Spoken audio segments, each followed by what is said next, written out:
তানজিমুল কুরআন cadet হিফজ মাদ্রাসার উদ্যোগে সকল শিক্ষার্থীদের রক্তের গ্রুপ নির্ণয় ক্যাম্পেইন। এবার বিস্তারিত। যশোরের শার্শা উপজেলার গোগা বাজারে হাসান সুপার মার্কেটের নিচতলায় অবস্থিত দ্বীনী শিক্ষা প্রতিষ্ঠান তানজিমুল কুরআন ক্যাডেট হিফজ মাদ্রাসার শিক্ষার্থীদের সচেতনতা বৃদ্ধিতে রাশিদা মেডিকেল সেন্টারের সার্বিক সহযোগিতায় রক্তের গ্রুপ নির্ণয় ক্যাম্পেইন অনুষ্ঠিত হয়।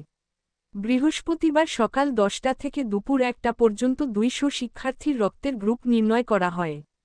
এই সময় উপস্থিত ছিলেন তানজিমুল কুরআন ক্যাডেট হিফজ মাদ্রাসার সভাপতি doctor Masum Billah, MBBS, BCS স্বাস্থ্য। মাদ্রাসার পরিচালক সাজ্জাদ আহমেদ সাজু, প্রধান শিক্ষক হারুন অর রশিদ, সহকারী শিক্ষক বৃন্দ, ল্যাব টেকনিশিয়ান আহসান উল্লাহ ও শিক্ষার্থীদের অভিভাবক বৃন্দ। খবর এনিউজ বাংলা।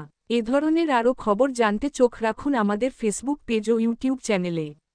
আপনার প্রতিষ্ঠানের বিজ্ঞাপনও দিতে পারেন আমাদের।